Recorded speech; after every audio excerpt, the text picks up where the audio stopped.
ಇವತ್ತು ಕರ್ನಾಟಕ ತುಂಬ ಶಾಂತಿಯ ನಾಡು. ಅದರಲ್ಲಿಯೂ ನಮ್ಮ ಉತ್ತರ ಕರ್ನಾಟಕ ಅಂತಂದರೆ ಸಂತರು ಮಹಾತ್ಮರು ನಡೆದಾಡಿದಂಥ ಸೂಫಿ ಸಂತರು ಎಲ್ಲರೂ ನಡೆದಾಡಿದಂಥ ಒಂದು ಪವಿತ್ರವಾದಂಥ ನೆಲ. ಈ ನೆಲದಲ್ಲಿ ಮೊನ್ನೆ ಆಗಬಾರದಂತಹ ಘಟನೆ ನಡೆದೋಯ್ತು. ಹಾಡು ಹಗಲು 5 ಗಂಟೆಗೆ ಒಬ್ಬ ನೇಹಾ ನಿರಂಜನ್ ಹಿರೇಮಠ್ ಅಂತಕ್ಕಂಥ ಒಬ್ಬ ಹುಡುಗಿ ಹತ್ಯೆ ಆಯಿತು. ಇದನ್ನೆಲ್ಲ ಕೂಡಿ ನೋಡಿ ನಮ್ಮ ಕರ್ನಾಟಕವೇ ಬೆಚ್ಚಿ ಬಿದ್ದೋಯ್ತು. ಎಂಥ ಘಟನೆ ಇದು! ನಾವು ಇವತ್ತಿನ ದಿನಮಾನಗಳಲ್ಲಿ ಈ ಕ್ರೂರ ಭಾವನೆ ಸಾಕಷ್ಟು ತಾಂಡವಾಡ್ತಾ ಇರತಕ್ಕಂಥ ಈ ದಿನಮಾನಗಳಲ್ಲಿ ಆ ಘಟನೆಯನ್ನು ನೋಡಿ ಹುಬ್ಬಳ್ಳಿ ಬಹಳ ಬೆಚ್ಚಿ ಬಿದ್ದಿದೆ. ಜೊತೆಗೆ ನಾವೆಲ್ಲ ಕೂಡ ಬಹಳ ಇಂಥ ಘಟನೆಗಳು ಮರುಕಳಿಸಬಾರದು ಅನ್ನತಕ್ಕಂತಹ ವಿಚಾರದಿಂದ ಇಟ್ಟುಕೊಂಡು ಇಲ್ಲಿ ಇವತ್ತು ಸಾಂಕೇತಿಕವಾದಂತಹ ಪ್ರತಿಭಟನೆಯನ್ನು ಫಕೀರ ದಿಂಗಾಲೇಶ್ವರ ಮಹಾಸ್ವಾಮಿಗಳು ಹಾಗೂ ನಾಡಿನ ಎಲ್ಲ ಮಠಾಧೀಶರ ಒಂದು ಸಾರಥ್ಯದೊಳಗೆ ಈ ಪ್ರತಿಭಟನೆಯನ್ನು ಹಮ್ಮಿಕೊಂಡಿದ್ದೇವೆ. ಎರಡೂ ರಾಷ್ಟ್ರೀಯ ಪಕ್ಷಗಳು ಈ ಹತ್ಯೆಯನ್ನು ತಮ್ಮ ಉಪಯೋಗಕ್ಕೆ ಬಳಸಿಕೊಳ್ಳಲಾರದೇ ಕಾನೂನು ವ್ಯಾಪ್ತಿಗೆ ಬಿಟ್ಟು ಕಾನೂನು ಈ ಆರೋಪಿಗೆ ತಕ್ಷಣ ಶಿಕ್ಷೆಯನ್ನು ಕೊಡಬೇಕು ಅನ್ನತಕ್ಕಂತಹ ಮಾತನ್ನು ನಾವೆಲ್ಲರೂ ಒಕ್ಕೂರಲಿನಿಂದ ಈ ಅಭಿಪ್ರಾಯವನ್ನು ವ್ಯಕ್ತಪಡಿಸ್ತಾ ಬಹಳ ನೊಂದಿರತಕ್ಕಂಥ ಎಲ್ಲ ಜನತೆಗೂ ಕೂಡ ನಾವು ಸಾಂತ್ವನವನ್ನು ಹೇಳಲಿಕ್ಕೆ, ಅವರ ಕುಟುಂಬಕ್ಕೆ ಈ ಸಮಾರಂಭ ಆದ ನಂತರ ನಾವೆಲ್ಲ ಮಠಾಧೀಶರು ಅವರ ಕುಟುಂಬಗಳಿಗೆ ಹೋಗಿ ಸಾಂತ್ವನ ಹೇಳ್ತಕ್ಕಂಥ ಕೆಲಸವನ್ನು ನಾವೆಲ್ಲ ಮಠಾಧೀಶರು ಮಾಡ್ತೀವಿ ಅಂಥೇಳಿ. ಕೇವಲ ಅಪರಾಧಿಯ ಶಿಕ್ಷೆಗೋಸ್ಕರ ಬಳಸಬೇಕು. ತಪ್ಪು ಯಾರು ಮಾಡಿದ್ರು ತಪ್ಪೇ. ಇದಕ್ಕೆ ರಾಜಕೀಯ ಬಣ್ಣವನ್ನ ಕೊಡ್ಲಿಕ್ಕೆ ಪ್ರಯತ್ನಿಸ್ತಕ್ಕಂಥ ಕಾರ್ಯವನ್ನ ಯಾರೂ ಮಾಡಬಾರ್ದು ಅಂತಕ್ಕಂಥ ಮಾತನ್ನ ಈ ಸಂದರ್ಭದಲ್ಲಿ ಹೇಳಲಿಕ್ಕೆ ಇಷ್ಟಪಡ್ತಾ ಇದ್ದೀವಿ. ಅಪರಾಧಿ ಯಾವ ಧರ್ಮದಲ್ಲಿದ್ರೂ ಅಪರಾಧಿನೇ. ಆ ನೇಹಾ ಹಿರೇಮಠ್ ಕೇವಲ ಲಿಂಗಾಯತಳು ಅನ್ನೋ ಕಾರಣಕ್ಕಾಗಿ ನಾವು ಪ್ರತಿಭಟನೆ ಮಾಡ್ತಾ ಇಲ್ಲ. ಅವಳು ಯಾವ ಧರ್ಮದವಳಾಗಿದ್ರು ಕೂಡ ಅವಳು ನಮ್ಮ ಸಹೋದರಿನೇ. ನಾವೆಲ್ಲರೂ ಸೇರಿರುವುದು ಮಾನವೀಯತೆಯ ಹೋರಾಟಕ್ಕಾಗಿ, ಮಾನವೀಯತೆಯನ್ನ ಎತ್ತಿ ಹಿಡಿಯೋದಕ್ಕಾಗಿ, ರಾಕ್ಷಸಿ ಕೃತ್ಯವನ್ನ ತಡೆಯೋದಕ್ಕಾಗಿ. ಇದಕ್ಕೆ ಧರ್ಮದ ಲೇಪನ ಮತ್ತು ರಾಜಕೀಯ ಲೇಪನ ಬೇಡ. ಇದೊಂದು ಮಾನವೀಯತೆಯನ್ನ ಎತ್ತಿ ಹಿಡಿಯುವುದಕ್ಕಾಗಿ, ಬಸವ ಸಂಸ್ಕೃತಿಯನ್ನ ಎತ್ತಿ ಹಿಡಿಯುವುದಕ್ಕಾಗಿ ನಡೀತಕ್ಕಂಥ ಹೋರಾಟ. ಇದಕ್ಕಾಗಿ ನಾನು ಕೇಳ್ಕೊಳ್ಳೋದು, ಪೊಲೀಸ್ ಇಲಾಖೆ ತನ್ನ ಕರ್ತವ್ಯವನ್ನ ಸರಿಯಾಗಿ ಮಾಡ್ತಾ ಇದೆ. ಆರೋಪಿ ಎಷ್ಟೇ ಪ್ರಭಾವಿಯಾಗಿದ್ರು ಕೂಡ ಆತನಿಗೆ ಉಗ್ರ ಶಿಕ್ಷೆ ಕೊಡಲೇಬೇಕು.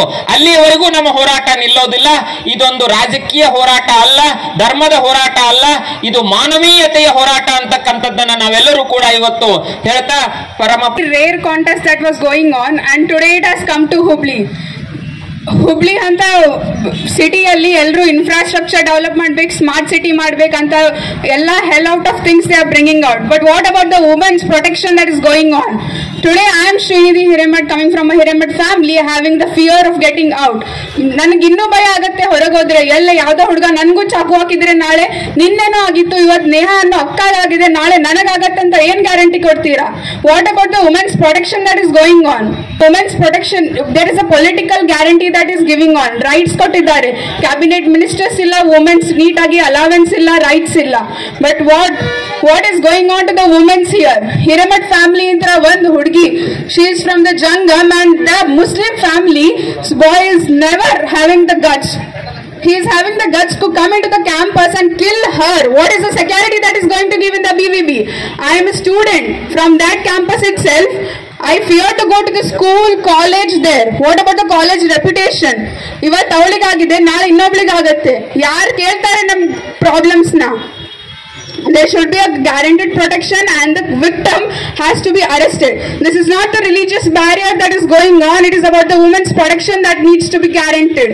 So this is a biggest concern to all the men. Please don't harass women like that.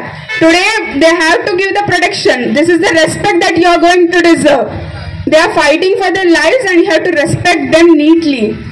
So it is the biggest concern to the biggest authorities to also guarantee rights for the women and also their protection. Thank you. ನೇಹಾಳ ಸಾವು ದೇಶವನ್ನ ದುಃಖಕ್ಕೀಡು ಮಾಡಿದರೆ ಈ ಸಾವನ್ನ ರಾಜ್ಯ ಸರ್ಕಾರ ಅಲಕ್ಷ್ಯ ಮಾಡಿರ್ತಕ್ಕಂಥದ್ದು ಹಾಗೂ ಬಿಜೆಪಿಯವರು ಇದನ್ನು ಚುನಾವಣಾ ಅಸ್ತ್ರವಾಗಿ ಬಳಸಿಕೊಳ್ಳತಕ್ಕಂಥದ್ದು ಬಹಳಷ್ಟು ನೀಚ ಕೆಲಸ ಅಂತಕ್ಕಂಥದ್ದನ್ನು ಈ ಸಂದರ್ಭದಲ್ಲಿ ಹೇಳಬೇಕಾಗಿದೆ. ಯಾರದೋ ಮನೆಗೆ ಬೆಂಕಿ ಹತ್ತಿದ್ರೆ ಅದೇ ಬೆಂಕಿಯನ್ನು ತೆಗೆದುಕೊಂಡು ಹೋಗಿ ಅಡಿಗೆ ಮಾಡಿಕೊಂಡಿದ್ರು, ದೀಪ ಹಚ್ಚಿಕೊಂಡಿದ್ರು ಅನ್ನುವ ಹಾಗೆ ಬಹುಶಃ ಈ ಪ್ರಕರಣವನ್ನು ಎತ್ತಿಕೊಂಡಿರ್ತಕ್ಕಂಥದ್ದು ಮಾನವೀಯತೆ ಅಂತಕ್ಕಂಥದ್ದು ತಲೆ ತಗ್ಗಿಸಲಿಕ್ಕೆ ಕಾರಣ ಆಗಿದೆ ಅಂತಕ್ಕಂಥದ್ದನ್ನು ಈ ಸಂದರ್ಭದಲ್ಲಿ ಹೇಳಲಿಕ್ಕೆ ಇಚ್ಛಪಡ್ತಾ, ಅವನ್ನ ಬಹುಸಂಖ್ಯಾತ ರಾಜಕಾರಣಿಗಳು ಈ ರೀತಿ ಬಳಕೆ ಮಾಡಿಕೊಳ್ತಾರೆ ಅಂತ ಬಹುಶಃ ಯಾರೂ ಅನ್ಕೊಂಡಿರಲಿಲ್ಲ. ಈ ಸಾವಿನ ಹಿಂದೆ ಕೇವಲ ಆ ಹುಡುಗನಿದ್ದಾನೋ ಅಥವಾ ಯಾರಾದರೂ ದೊಡ್ಡ ದೊಡ್ಡ ವ್ಯಕ್ತಿಗಳಿದ್ದಾರೋ ಅದನ್ನು ಕೂಡ ತನಿಖೆ ಆಗಬೇಕು, ಸೂಕ್ತ ತನಿಖೆ ಆಗಬೇಕು ಅನ್ನುವಂತಹ ವಿಚಾರವನ್ನು ಈ ಸಂದರ್ಭದಲ್ಲಿ ಹೇಳಲಿಕ್ಕೆ ನಾವು ಬಯಸ್ತೇವೆ ಅಂತಕ್ಕಂಥದ್ದು. ಬಹಳ ನೋವಿನ ಸಂಗತಿ ಅಂದರೆ ಮಾಧ್ಯಮಗಳನ್ನು ನೋಡ್ತಾ ಇದ್ದೇವೆ. ಒಂದು ಕಡೆಗೆ ಆ ಮಗುವಿನ ಮಾನ ಮತ್ತು ಪ್ರಾಣ ಮತ್ತು ಮನೆತನದ ಮಾನ, ಸಮಾಜದ ಮಾನನೂ ಕೂಡ ಈ ಸಂದರ್ಭದಲ್ಲಿ ಹರಾಜಾಗ್ತಾ ಇರತಕ್ಕಂತಹದ್ದು ಬಹಳಷ್ಟು ನೋವಿನ ಸಂಗತಿಯಾಗಿದೆ. ಮಗುವಿನ ಪ್ರಾಣನೂ ಹೋಗಿದೆ ಮತ್ತು ಮಾನನೂ ಹೋಗಿದೆ. ಮನೆತನದ ಮಾನವನ್ನು ಕಳೆಯುವಂತಹ ಕೆಲಸವನ್ನ ಒಂದಿಷ್ಟು ಮಾಧ್ಯಮಗಳಲ್ಲಿ ಹರಿಬಿಡ್ತಾ ಇರತಕ್ಕಂತಹದ್ದನ್ನು ನೋಡಿದರೆ ಯಾರು ಇಲ್ಲಿ ರಕ್ಷಣೆ ಮಾಡತಕ್ಕಂಥವರು ಅನ್ನುವಂತಹ ಪ್ರಶ್ನೆ ಉದ್ಭವವಾಗಿದೆ. ಯಾವುದೇ ಸರ್ಕಾರ ಇರಲಿ, ಇಂತಹ ಕೊಲೆಗಳನ್ನು, ಇಂತಹ ದುರಂತ ಘಟನೆಗಳನ್ನು ಹಗುರವಾಗಿ ತೆಗೆದುಕೊಳ್ತಕ್ಕಂತಹದ್ದು ಬಹುಶಃ ಈ ರಾಜಕಾರಣಿಗಳಿಗೆ ಮಾನ ಮರ್ಯಾದೆ ಇದೆಯೋ ಇಲ್ಲೋ ಅನ್ನುವಂತಹ ಕೇಳುವ ಪ್ರಶ್ನೆ ನಮ್ಮ ಮುಂದಿದೆ ಅಂತಕ್ಕಂತಹದ್ದು. ಏಕಕಾಲದಲ್ಲಿ ಗದಗಿನೊಳಗೆ 4 ಹೆಣಗಳು ಬೀಳ್ತವೆ, ಬೆಂಗಳೂರಿನಲ್ಲಿ ಹೆಣಗಳು ಬೀಳ್ತವೆ, ತುಮಕೂರಿನಲ್ಲಿ ಬೀಳ್ತವೆ, ಹುಬ್ಬಳ್ಳಿಯಲ್ಲಿ ಹಾಡು ಹಗಲನೇ ಒಂದು ವಿದ್ಯಾರ್ಥಿನಿಯ ಬರ್ಬರ ಹತ್ಯೆ ಆಗ್ತದೆ. ನಾವು ಯಾವುದೇ ಪಕ್ಷದ ವಿಚಾರವಾಗಿ ಮಾತಾಡ್ತಾ ಇಲ್ಲ. ಬಹಳ ನೋವಿನ ಸಂಗತಿ ಅಂತಂದ್ರೆ ಏನು ಮಾಡ್ತಾ ಇದೆ ರಾಜ್ಯ ಸರ್ಕಾರ, ಏನು ಮಾಡ್ತಾ ಇದೆ ಕೇಂದ್ರ ಸರ್ಕಾರ ಅಂತ ಕೇಳುವ ಪ್ರಶ್ನೆ ನಮ್ಮ ಮುಂದೆ ಬಂದಿದೆ ಅಂತಕ್ಕಂಥದ್ದು. ಇದಕ್ಕೆ ಲವ್ ಜಿಹಾದ್ ಅಂತಕ್ಕಂತಹ ಶಬ್ದವನ್ನ ಒಂದು ಪಕ್ಷದವರು ಪ್ರಯೋಗ ಮಾಡ್ತಾ ಇದ್ದಾರೆ. ಇನ್ನೊಂದು ಪಕ್ಷದವರು ಅದು ವೈಯಕ್ತಿಕ ಪ್ರಕರಣ ಅನ್ನುವಂತಹ ನಿರ್ಲಕ್ಷ್ಯದ ಮಾತನ್ನ ಆಡ್ತಾ ಇದ್ದಾರೆ. ನಾನು ಎರಡೂ ಸರ್ಕಾರಗಳಿಗೆ ಕೇಳ್ತೇನೆ, ಇಂತಹ ರಾಷ್ಟ್ರ ಕಣ್ಣೀರು ಹಾಕುವಂತ ಕುರಿತೆ ನಡೆದಾಗ ಇಷ್ಟೊಂದು ನಿರ್ಲಕ್ಷ್ಯವನ್ನು ತೋರಿಸ್ತಕ್ಕಂತಹ ನೀವು ನೈತಿಕವಾಗಿ ಆ ಸ್ಥಾನದಲ್ಲಿ ಇರಲಿಕ್ಕೆ ಯೋಗ್ಯರೇ ಅನ್ನುವಂತಹ ಪ್ರಶ್ನೆ ಎಲ್ಲರ ಮುಂದೆ ಬಂದಿದೆ ಅಂತಕ್ಕಂಥದ್ದನ್ನು ಈ ಸಂದರ್ಭದಲ್ಲಿ ಹೇಳಬೇಕಾಗತ್ತೆ, ಕೇಳಬೇಕಾಗತ್ತೆ ಅಂತಕ್ಕಂಥದ್ದು ನಾವೆಲ್ಲ ಗಮನಿಸಬೇಕು. 10 ವರ್ಷಗಳ ಆಚಿನಿಂದ ಲವ್ ಜಿಹಾದ್ ಅನ್ನುವಂತಹ ಒಂದು ವಿಚಾರವನ್ನ ಚುನಾವಣೆಯ ಅಸ್ತ್ರವಾಗಿ ಬಳಸಿಕೊಳ್ತಕ್ಕಂಥದ್ದನ್ನು ನೋಡಿದ್ದೇವೆ. ಎಲ್ಲ ಕಾನೂನನ್ನು ತಿದ್ದುಪಡಿ ಮಾಡಲಿಕ್ಕೆ ಬರುತ್ತೆ ಅನ್ನುವಂತಹದ್ದಾದ್ರೆ ಬಹುಶಃ ಇಂತಹ ಪ್ರಕರಣದಲ್ಲಿ ಪಾಲ್ಗೊಂಡಿರ್ತಕ್ಕಂತಹ ದುಷ್ಟರಿಗೆ ಒಂದಿಷ್ಟು ಶೀಘ್ರದೊಳಗೆ ಶಿಕ್ಷೆ ಕೊಡ್ತಕ್ಕಂತಹ ಕಾನೂನು ಯಾಕೆ ಬದಲಾವಣೆ ಆಗಲಿಲ್ಲ, ಯಾಕೆ ಬರಲಿಲ್ಲ ಅಂತಕ್ಕಂತಹ ಪ್ರಶ್ನೆಯನ್ನು ನಾವು ಕೇಳಬೇಕಾಗಿದೆ. ತಮಗೆ ಬೇಕಾಗಿರ್ತಕ್ಕಂಥದ್ದಕ್ಕೆ ಸಂವಿಧಾನವನ್ನು ಬದಲಾವಣೆ ಮಾಡಿಕೊಳ್ಳಲಿಕ್ಕೆ ಬರುತ್ತೆ ಅನ್ನೋದಾದ್ರೆ ಈ ದೇಶದ ಮಹಿಳೆ ಸ್ವತಂತ್ರವಾಗಿ ಬದುಕಲಿಕ್ಕೆ ಒಂದು ಸೂಕ್ತ ಕಾನೂನನ್ನ ಯಾಕೆ ತರಲಿಕ್ಕೆ ಬರೋದಿಲ್ಲ ಅಂತಕ್ಕಂತಹ ಪ್ರಶ್ನೆ ನಮ್ಮ ಮುಂದಿದೆ ಅಂತಕ್ಕಂಥದ್ದನ್ನು ಕೂಡ ಈ ಸಂದರ್ಭದಲ್ಲಿ ಹೇಳಬೇಕಾಗಿದೆ ಅನ್ನುವಂಥದ್ದು.